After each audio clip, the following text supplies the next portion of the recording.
Hello everyone, this is Peter Hunter from Hendel Hunter Acro. Me and Julie have that Instagram account, and most of the videos I'm going to analyze here are about extended hand-to-hand with Julie as a flyer, although some of the videos are with Lea Givsgaard, with Celine, and also with Annika, and thanks to all of those flyers for their work. I'm mainly going to talk about my role as a base in these extended hand-to-hands and how I've been slowly improving over the years. And we're just going to start back in 2020 when this hand-to-hand was super new, that we believed in it, that we could do it, and let's give it a look. So we have two spotters, and we get up there alone, and I find my stance, and I sink into extension of the back. I don't know if you can see that, how my back is extended there as I fatigue or as I struggle for balance, and we come down. Next one, just another repetition. Let's see there. Again, my posture becomes quite extended, as you can see, and my elbows are not completely straight. So two things to improve there. And my butt is kind of sticking out. This is also clear in some of the other videos. So this tendency is there for me to overstretch my knees and stick my butt out and extend my back. Also a nice wobbly entry here with Annika in the mountains. Really beautiful space we're in there. And wow, what a pose.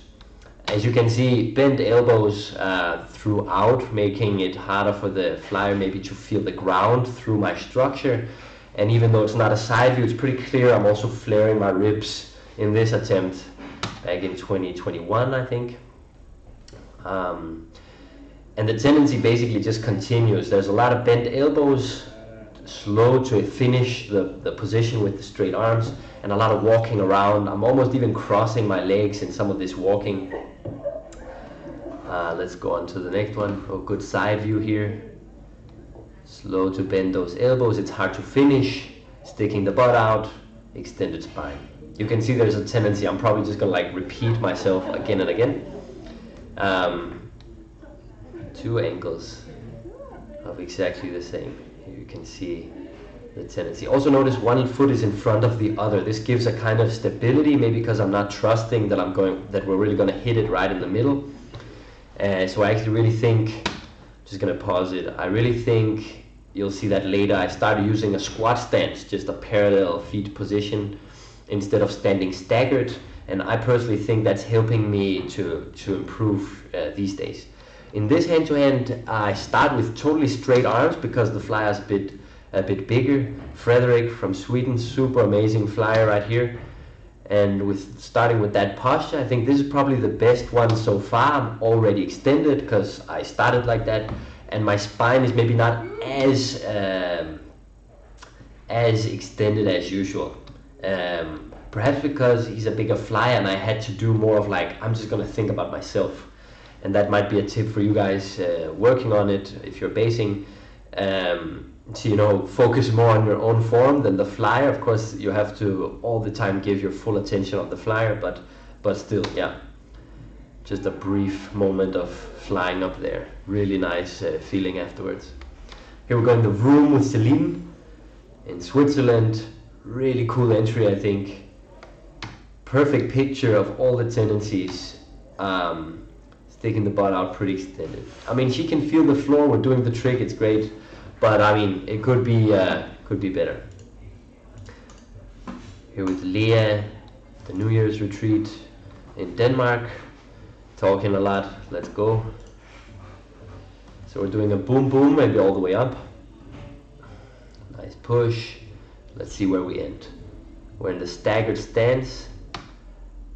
Extended spine, yes, but I'm managing to lock my elbows out, and this has been improving over the years, that I trust more my shoulder strength, that I can really straighten out, because when I bend, it's really a way to get the triceps more in action.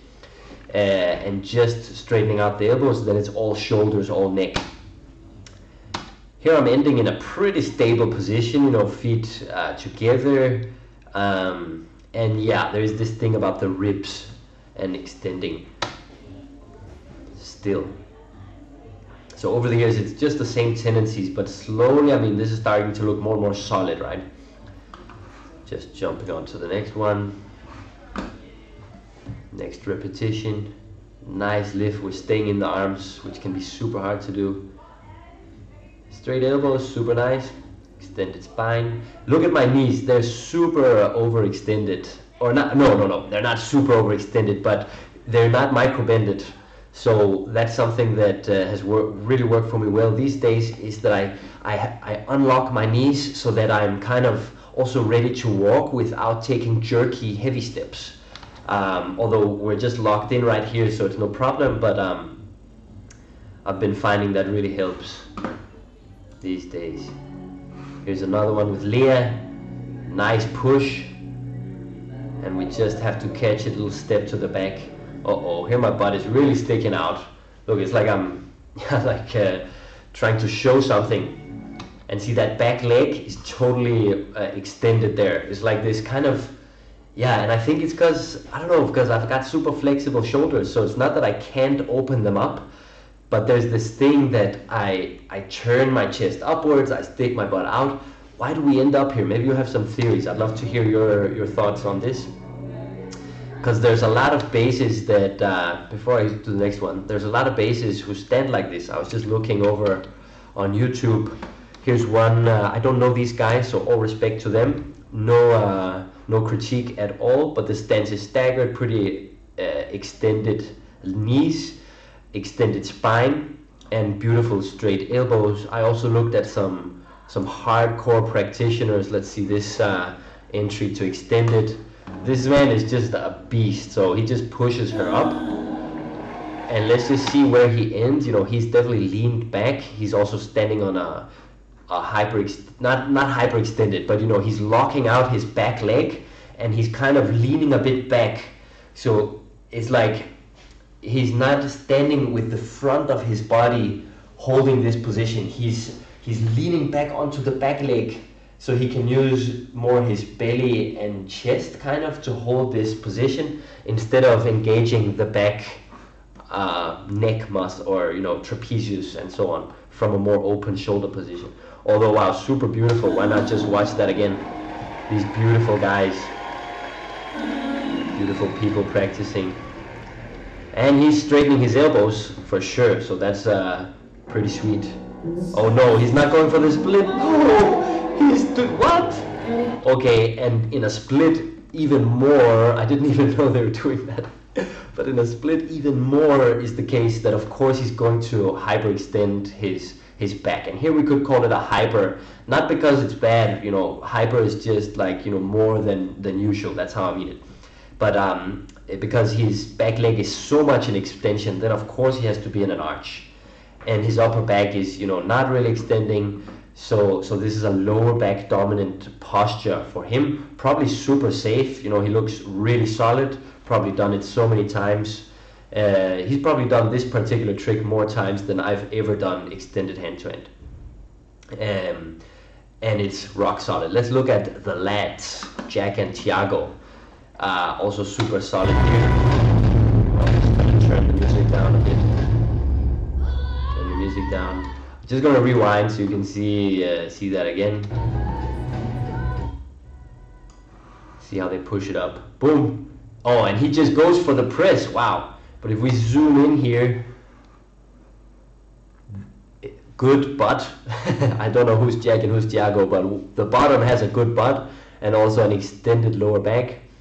Shoulders a little bit closed. You know, we're not in that 180 degrees, and this is on the highest level. So, you know, like if these people aren't doing it, then maybe I shouldn't put it on myself that I have to do it in a particular way. So I also think, let's be honest and just be, or not honest, but pragmatic, and maybe be open that different bodies will look differently. Just currently I'm analyzing myself, and I'm always finding the same tendencies that you've heard already, and I see that other people are doing the same. Probably we get stronger by standing in that slightly arched position and not fully opening the shoulders. But I think in the end, if we really want to, you know, optimize our alignment, it might be better. Not for dynamic tricks necessarily, you know, we want to be a little bit have a feeling that we're in the middle if we want to do something dynamic. So maybe being right on the edge of what you can do with your shoulders might not be good for that. But but seems that straight elbows is a common denominator for the highly skilled people that I've just found on YouTube. Coming back to my humble journey, now we're in 2022, going for the straight elbows, thumbs up to myself there, and starting to feel better, still that arch position. And also just share, I mean, I feel great in my lower back basing this stuff. I never feel any problem in my lower back, although I am aware that I am arching. And it does feel great to like try to pull my ribs in, even if it's not a lot. Okay, let's see, we're up, we're going up. This is now 2023, some of our most recent attempts, pretty efficiently coming into straight elbows. Ooh, and here's what I'm really working on these days. So let's say the position is pretty solid. We're there for 5-10 seconds. As I come down, look how I come down. This is really a big one. As I come back down, look how I'm lowering her is by extending further backwards in this position. Now this looks super unsustainable, and I understand why Julie feels that it's dropping, right? I'm not really having a solid base in my legs, and my shoulders are simply dropping back away from the position, and I'm also dropping my arms super low. Boom, and we come down. And optimally, I'm pretty sure, let's see, this is the calf pop. Oh, we got up. The calf pop is for some reason not our cup of tea. Getting ready. Look, I'm trying to close my chest already in this attempt because I'm focusing on it. Sorry, it glipped a bit. Let's see. Smoothly, whoop. Nice to the straight elbows. Bam. Pretty efficient now. Let's see if I can lower it down without leaning back. No, I'm still leaning back. But better control. Let's see. What have we got here? Got some other movers in the picture. Kyle doing some floor work. Here it comes. Going up, finding the position. I don't know if you noticed, but I'm really trying to keep my knees a little bit bent here. Yeah, see, my back leg is not super extended, but more bent here. Just a little thing, still sticking my butt out a ton. And lowering down, my head just goes away. Oh, I'm not proud of myself for this lowering down. And it feels horrible, like I feel that I'm dropping her. So my coach is telling me these days to really like lift my flyer down. I think I have a last video. Oh, we got the calf pop. Yeah, kind of.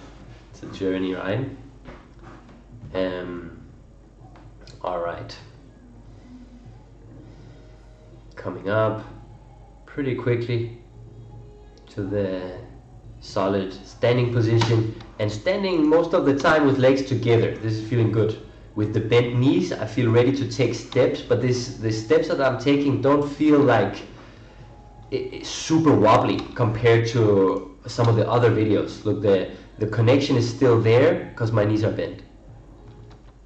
Okay, and is this good? I mean, I don't think I'm extending as much as before, and I'm really catching her. She's committing, so I mean, that's pretty good for me.